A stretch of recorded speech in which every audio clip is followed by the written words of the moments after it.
My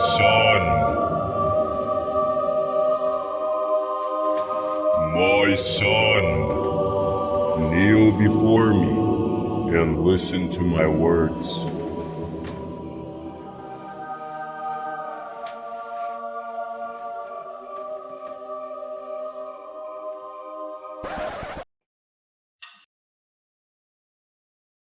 When we think of God speaking to us, I think a lot of us like to imagine that it'll be this bright shining light coming into the room where we're praying and these angelic voices singing in the background, and then the loud booming voice of God coming and telling us to do something. Although it does happen, I think God chooses to speak differently in more subtle ways as well. The story that we cover today talks about a man who was called by God.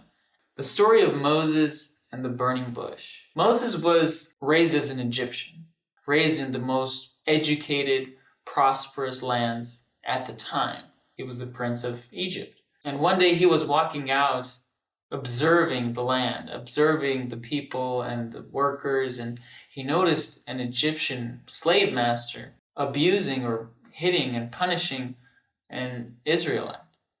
And it touched his heart because this was one of his brothers, or distant cousins, whoever it was. They were of the same nation. They were both Israelites. And what did he do? Well, he ended up killing him. But then news soon spread. It spread all over the land, and Pharaoh found out that Moses killed an Egyptian, and Moses had to run away. He ran away because he was going to die. And he ran to the land of Midian.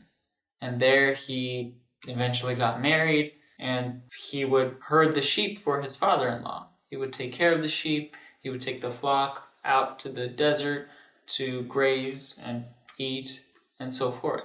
Well, one day when he was doing this, the Lord called him to do something bigger than just herding sheep. As Moses was walking through the desert, the bush caught on fire. Just a bush out in the desert catches fire. But what caught his attention was this bush was burning, but it's not burning out. Like a bush eventually, or anything on fire, will eventually turn into charcoal or ashes and then burn out. But this bush wasn't burning out. It was just burning. He decided to go check it out. What's so special about this bush? And when he was getting close to it, that's when the Lord stopped him. He said to him, "Moses, Moses," probably in a loud, booming voice. "But Moses, this place is holy. You need to take off your shoes." And God called him to go and save his people. God told him that he heard his people crying out, all the things that they've been through, how much they've been mistreated. He heard all of that, and he's providing them a way out. He's sending Moses. And Moses was shocked.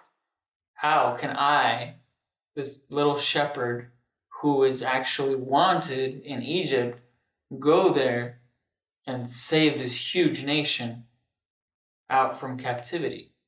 Who am I to do that? Well, we can always read the story, but the point here is that God had a calling for Moses' life, and it was huge, it was grand, and that's why he had a very special and unique way to grab his attention and tell him exactly what he needed to do. Well, God has a calling for each and every one of us. And if you're ever confused on what that is, well, I can tell you this. First of all, start with the 10 Commandments. What does God want us to do there? Well, keep his commandments. As a child growing up, I am called to respect my parents and obey them. Listen to them. I have to listen to my parents. That's my calling. That's what God wants me to do.